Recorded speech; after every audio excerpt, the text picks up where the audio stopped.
The Iron Brotherhood is a loyalist Space Marine chapter from the Second Founding. To Imperial scholars, their founding legion is shrouded in mystery, believing their origins are lost to time.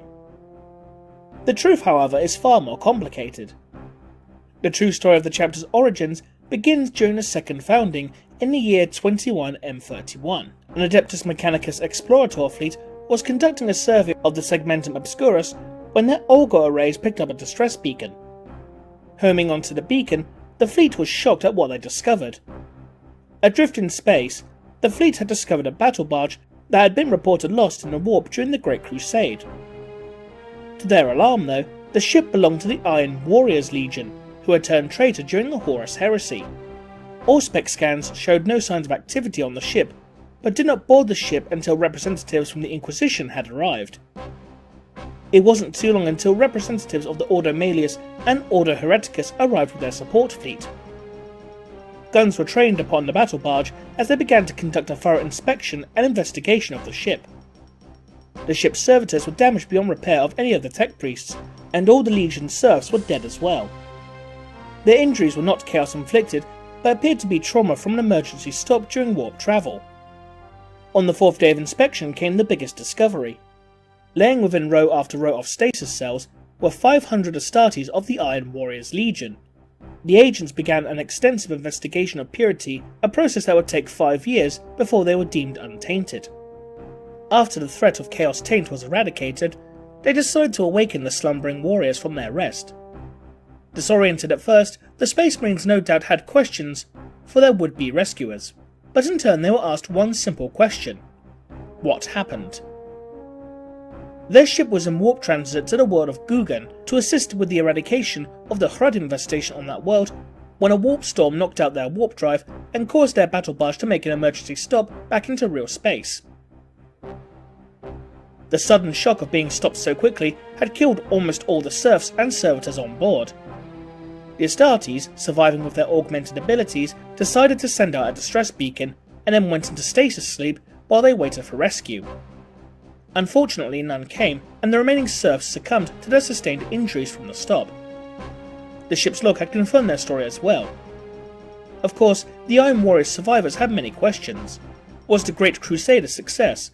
Where was Perturabo, their Primarch? Where was the Emperor? What happened while they slept? Their answers, however, were devastating to hear.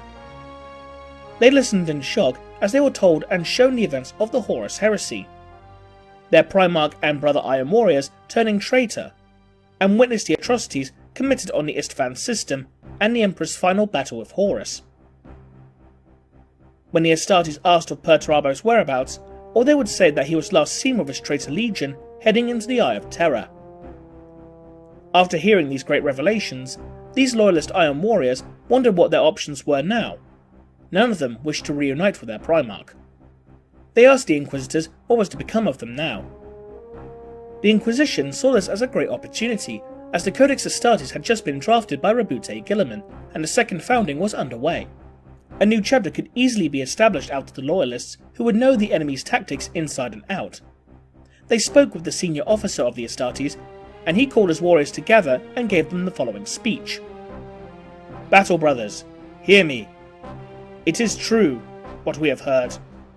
Our legion, our Primarch, betrayed the Emperor, casting aside all loyalties and oaths. Perturabo didn't take into account something critical.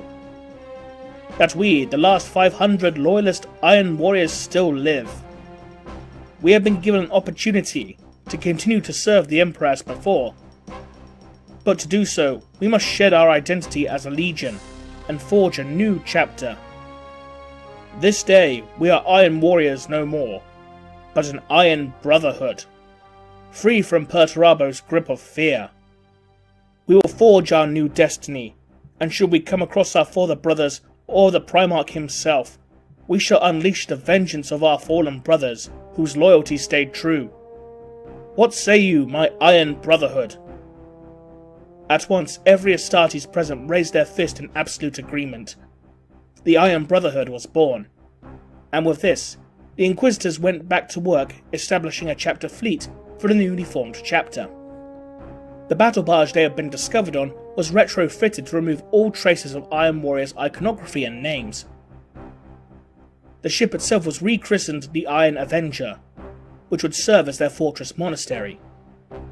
The senior Astartes had given the speech was appointed to be chapter master. He had thrown away his old legion name and took a new one to commemorate their founding, the name of Theritum, which translated from the Olympian dialect as Iron Vengeance. Theritum also decreed that his successors would carry this name, to let their traitorous brethren know that they had returned and would never be rid of them.